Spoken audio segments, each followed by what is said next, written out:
語会話。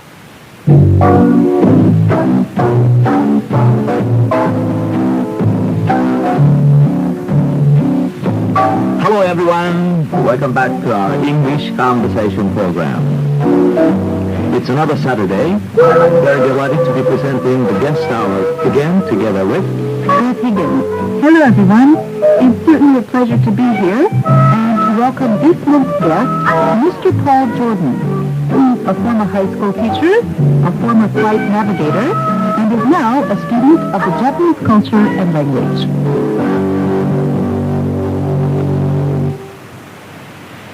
Well, Mr. Jordan, a special welcome to our program today. We're very happy to have you with us. Thank you, Mr. Togo. Beth, it's very nice to be here. Hello, everyone. It's nice to be able to talk to you. I'd like to begin by asking, if you don't mind, Mr. Jordan, about your personal background so that our listeners can have some idea of what you've been doing, what you're doing, and what you're thinking of doing in the future. And when was your first visit to Japan? Well, that was quite a while ago. I first came to Japan in 1956, and I was here for 3 years in the United States Air Force. During that time, I was stationed at Yokota Air Base. And could you tell us a little more about your life in Japan in those days? Well, it was a very different life from what I'm experiencing now because I was really living within an American community within Japan. And was surrounded all of the time, not only by the English language, but very much by the American culture. My military assignment was with a weather reconnaissance squadron, and I was a navigator at that time. My family was here with me. In fact, one of my daughters was born while I was stationed at Yokota Air Base. I enjoyed the time here. We had a chance to travel a little bit and see some of the famous spots of Japan that tourists enjoy seeing, but I didn't really get involved in studying culture or language at that time. And am I right in thinking then that's when you started developing an interest in Japanese culture and language? Yes, that's true, very definitely. I was very impressed by what I saw and experienced here in Japan, even though I was somewhat isolated from it because of my living in a military community at Yokota Air Base. But I suppose you've seen a lot of changes since those days. Oh, I certainly have. As a matter of fact, walking to the studio today, I noticed changes in Shibuya. Not the same. And may I ask, Mr. Jordan, what you had been doing before you came to Japan the first time? Yes, I had completed my university education and then had gone into the Air Force and had been in training as a navigator for a year prior to coming to Japan. Where then did you go to college, and what did you study at college? I attended UCLA in Southern California, and my major was international relations. At that time, I had the ambition of becoming a diplomat. But that was an ambition that was never realized. Who knows? At a later time, after my military service here in Japan, I returned to UCLA and studied education and was trained as a teacher at that time. In international relations, did you specialize in any particular area? My interest at that time was largely in international law and international organizations such as the United Nations. But I was trying to prepare myself for a career as a diplomat. Just for the sake of our listeners, to give them very basic information, but what does UCLA stand for? It stands for the University of California, Los Angeles. Does it mean then the University of California have campuses in other places? Yes, certainly. The most famous probably is the oldest in Berkeley, California, which is usually just called University of California. But there are, I suppose, 6 other campuses of the university in California. May I ask you one quick question about international studies? Did you study foreign languages at that time? I studied Spanish largely because I had begun it in high school as a prerequisite to the university. And I had to pass an examination in Spanish in order to get my degree. I see. But not Japanese. So while you were in college, I wonder how Japan then appeared to be to you in terms of its languages, culture, I mean. Well, I'm embarrassed to admit that I was very ignorant about Japan. I certainly could find Japan on the map, but I would not have been able to tell you very much about the culture or history of Japan. My interest at that time was focused very largely towards the European influence and tradition that Americans have been absorbed with so much. Well, then, when was it, or how was it that you became interested in Japan, its language, and its culture? Well, when I completed my training as a navigator in the Air Force, I was offered a choice of several assignments. And because of my interest in international relations, I hoped to go overseas to a foreign country. And frankly, Japan sounded very exotic to me. So I became interested in that possibility. And I went to the library where I was stationed in the United States, and I checked out the only book I could find on Japanese culture. And it was a famous one now, The Chrysanthemum and the Sword, written by Ruth Benedict. And that really fired my first initial interest in Japan. And I wonder if you could share some of the interesting experiences you had, either while you were teaching in high school or while you were serving as a flight navigator. Well, I think from the standpoint of your listeners, probably my navigation experience while I was here in Japan would be of some interest. The Weather Reconnaissance Squadron that I was part of at Yokota Air Base had the responsibility of locating and tracking typhoons each year, and we did that by flying into the eye of the typhoon. Oh. How dreadful. Yes. In a sense it was, because it was extremely hot and a very rough flight, and very long, very tiring. I didn't enjoy it. But I guess it was necessary work. Please let me ask a stupid question. How do you fly into a typhoon? Well, by airplane. Yes, by airplane. But fortunately, the clouds that surround a typhoon create a very clear picture on radar. So it's possible to see the center of the typhoon long before you reach it. And so we simply aimed the plane into the eye, and once you penetrate the wall cloud and you are in the center of the typhoon itself, it's very clear and smooth and quiet, very pleasant. But to get there, you have to fly through the clouds. Yes. Isn't that dangerous? Potentially it can be. I was never in a typhoon that strong that I felt it was dangerous. Did I hear you say earlier that you worked for an airline company? Well, I did at a later time work for an airline company. I worked for Japan Airlines. That was some years later. I returned to Japan in, 1968, and I was here for 4 years as a Japan Airlines navigator. And I enjoyed that very much. Could you explain a little bit more about being a navigator after your comment about typhoons? I think you must have been the main person on the plane to get to the eye. Could you explain in layman's terms what a navigator does precisely? All right. A navigator has the responsibility of locating the correct or the exact position of the airplane. And we do this by using various instruments, such as radar, and we use radio signals that are broadcast from stations for navigation use. Computers are used, and also a sextant, which we use to locate the stars and sun and moon. And once we have determined the position of the airplane, we're able to calculate the winds and to give directions to the pilot so that we will be on course and go wherever we're supposed to go. Do you have to keep checking constantly all through the flight?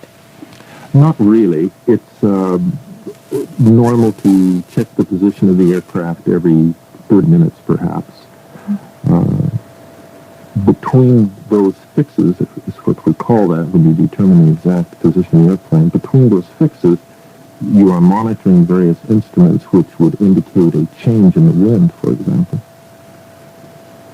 And do you mean then you've been flying with a pilot all the time? That's correct, yes. I am not a pilot. I don't have a pilot's license.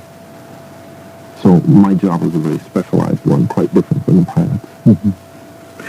Back to talking about your previous career, and could I ask a little more about your days of high school teacher? I wonder what you taught or how you enjoyed your teaching. Well, I certainly enjoyed it very much. I was a social studies teacher, teaching a variety of courses such as American history and world history, international relations. And perhaps the course that I enjoyed the most and influenced me personally the most was a course in family life. In American society, there are many problems which we believe have their source in the family. And some of those are particularly family-type problems, such as divorce. And I was teaching a course that dealt with family relationships and how to have a healthy and happy family life and avoid problems. And did you help the students with their extracurricular activities as well? Yes, I did do that. I helped students with personal problems, but I also helped them with extracurricular activities. At one time, I even helped to organize a marching band for the football games. A little bit out of my line, actually. But you didn't teach any science classes. I understand that your background is engineering, and I thought it would be natural for you to teach science classes. No, I didn't teach any science classes at all. Well, with your long-standing interest in international relations, having majored in it, and then you came to Japan and so forth, I wonder if you've had a chance to travel to any other foreign country. Yes, I have. I've been to most of the countries in Western Europe. Part of my duties with Japan Airlines was polar navigation, flying from Anchorage, Alaska to countries in Europe, to cities such as Paris, Hamburg, London. And so I have seen most of the countries, visited most of the countries in Western Europe, from Denmark to Spain. I'm sorry, of course you have as a pilot. I just wondered if you privately have Yes. Also privately. I visited the same countries generally privately. Each time I visited as a flight crew member, I was intrigued, so I returned on my own vacation time to visit. And I enjoyed particularly Denmark and Switzerland and Spain. And it was just a tremendous contrast between the scenery and the people of each country, but I enjoyed those very much. Well, what did you particularly like about those countries? I think, for example,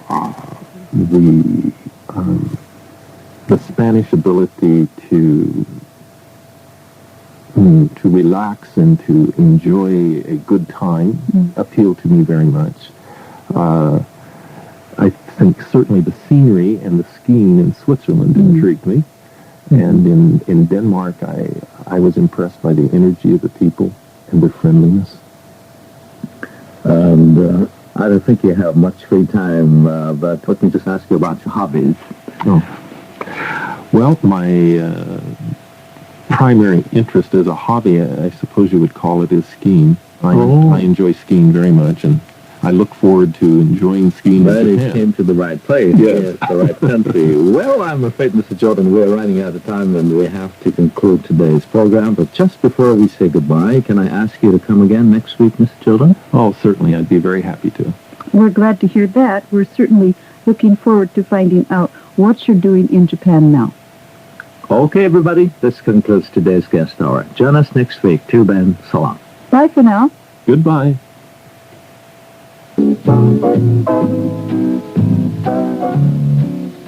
Hello, everyone. Welcome back to our English conversation program. We are very happy to be presenting the second half of the guest hour today. Here with us is Mr. Paul Joadan again. Hello, everybody. This is Beth Higgins welcoming you to the guest hour. Today, Mr. Jordan is going to tell us why he became so interested in Japanese culture.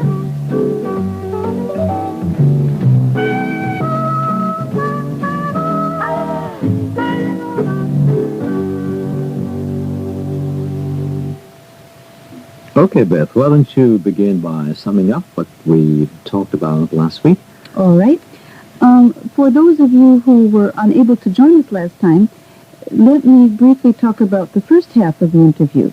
Mr. Jordan used to be a flight navigator, and he also has taught social studies to American high school students. In college, he majored in international relations. When he was in the United States Air Force, he had an opportunity to be stationed in Japan, and it was during that time that his lifelong interest in Japan began. Welcome back, Mr. Jordan. Thank you. It's nice to be back.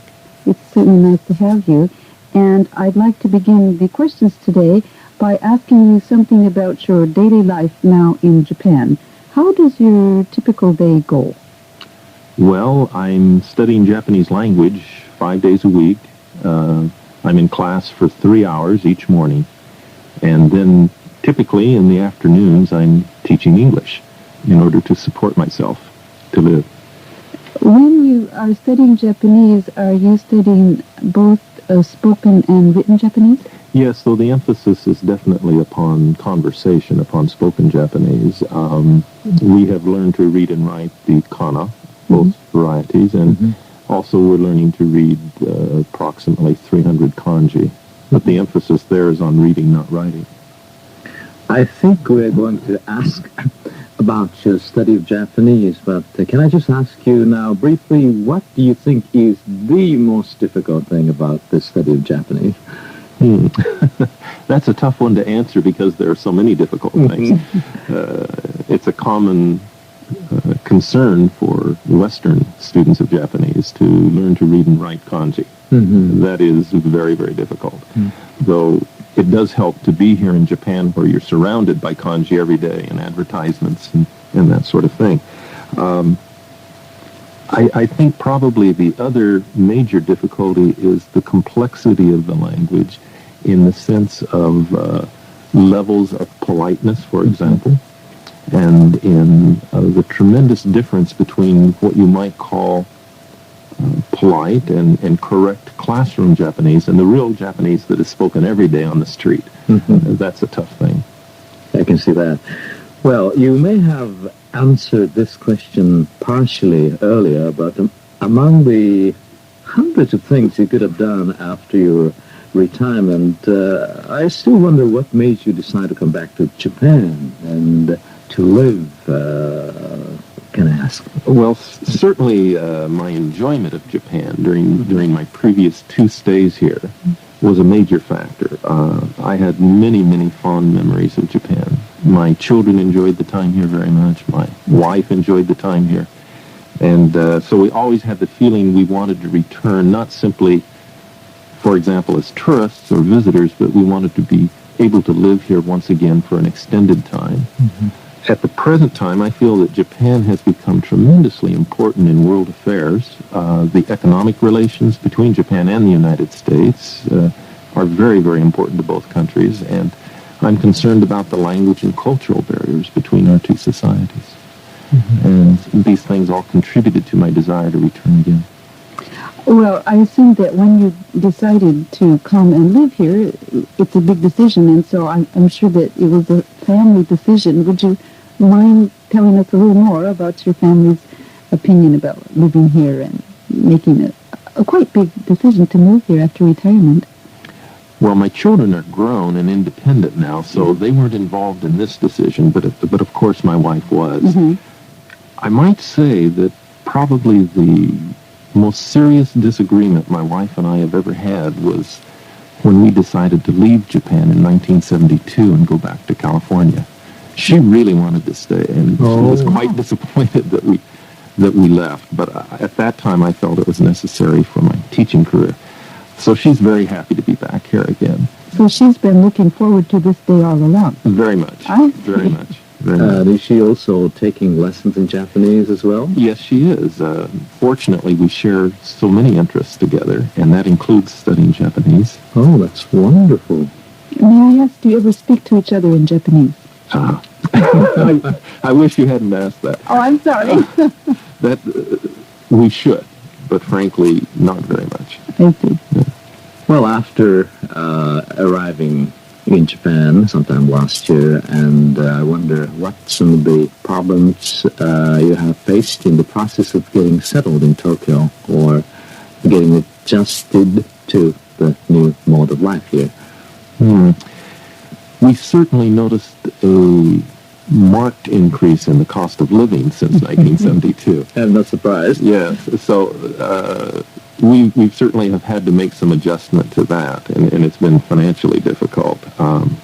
We found it quite difficult to find housing, not because we were very particular about the type of housing, but we found that sometimes people are concerned about whether foreigners will adjust well and be happy in a living circumstance.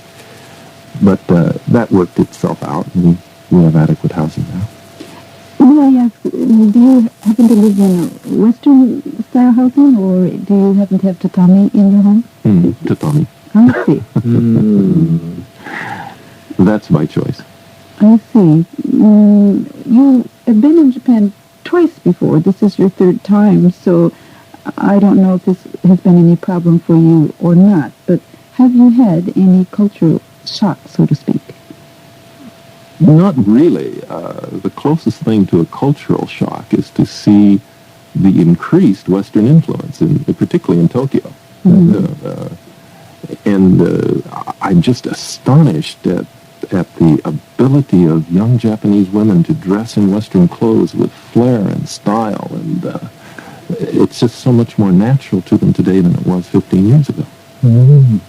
And probably Mrs. Joadan may have had what we call reverse culture shock when she returned to the United States from Japan. Perhaps so. Well, and back to talking about Japanese culture and language, probably as language and culture are so closely related anyway, but what aspect of culture, Japanese culture, are you most interested in? I think that for my wife and I both, the difference in values, for example, between Western culture and Japanese culture, the difference in way of thinking about things is very interesting to us, and we feel that studying the language is important in order to gain some understanding of those differences. Myself personally, I'm very interested in politics, and I try to follow Japanese politics and what's happening in the world involving Japan. I'm very interested in the economic relations between Japan and the United States. Are there any aspects of traditional Japanese culture that interest either you or your wife? Probably not in the sense of the sort of things such as martial arts or tea ceremony. My wife, when she was here before, was very interested in ikebana and took classes in that for several years. She has not had time since we've been back, but I know she would like to resume the study of that. As for language study itself, you mentioned a few minutes ago that the kanji were difficult for you, but anyway, I'd like you to make a little more comment on language study. You're doing it 3 hours a day, and many of our listeners, of course, are struggling studying English. So what are some of the problems that you faced in your own studies? It's so easy to use English in Tokyo. And Japanese, with young Japanese, everybody wants to speak English. Yes. So a lack of practice. In part, that's my own fault, that I haven't been adequately disciplined, self-disciplined. But also the necessity of teaching English in order to live has once again taken us away from the study of Japanese. I think we feel that we are soon reaching the point where classroom study is not what we need, and we need probably to employ tutors and to have more actual conversation practice. When you're in a classroom, it's difficult because every student has to have the opportunity to participate and speak, so each individual has difficulty getting enough practice, and we found that has been a difficulty. All right, may I suggest one thing? Why don't you use only Japanese in teaching English to the Japanese students? Oh, goodness. That violates my teaching philosophy. I can't do that. Do you watch Japanese TV programs, or do you listen to radio programs in order to get enough exposure to the language on purpose? We do both regularly. We do not have a bilingual TV and don't want one. And I think it's a very, very important thing that it has trained our ear to understand Japanese. And I think it's been a great advantage in learning. My ability to understand Japanese far exceeds my ability to speak it. And could I ask if you had any formal study of Japanese before you were coming to Japan? Only for 9 weeks. 3 years ago, my wife and I attended a summer course in California for 9 weeks and studied Japanese at that time. Is the study of Japanese getting popular in America? It certainly is. It's remarkable how many universities are building substantial programs in Japanese language and culture. What about at the high school level? Do you have any idea? I think it's very rare. At the high school that I have been teaching at the past 12 years, Japanese language was offered as an elective subject. However, it was difficult to attract sufficient number of students and keep the program going. You said that you took a special 9-week course in the summer. Was that some type of special university program or a language school or something in the States? It was at a very small school in Monterey, California, which specializes in language studies, but is also a graduate school of university caliber. I see. Now that you're here in Japan studying the language, we talked a little bit about the difficult aspects of Japanese language study, but I'd like to ask you if there's anything apart from the language that you find difficult to adjust to. Well, I think that if a Westerner is studying the language, you begin to feel that as you enter the Japanese language, you also have to accept and adopt some of the customs and the etiquette. And it's a difficult thing to know how much you should change yourself from the American that I am, for example, into a sort of person that's trying to behave or to combine both cultures. And that's a difficult balance to strike. I think it's difficult for Japanese who feel that they need to become more international, more cosmopolitan. It's difficult for both of us to know where the meeting ground should be between our cultures. And it may be a little difficult to say now for sure, Mr. Jordan, but apart from that, could I ask what your plans are or ambition for the future before we conclude today's program? Well, we do hope to remain in Japan for several years, long enough to gain a reasonable proficiency in Japanese language. And I have a very strong interest in employment in some company that's involved in trade relations between Japan and the United States. A lot of this depends upon our opportunity to maintain family contact in the United States, because that's very important to us also. Well, we certainly hope that your stay here will live up to your expectations and you'll have an enjoyable and very rewarding time. And thank you so much for coming to talk with us. Thank you.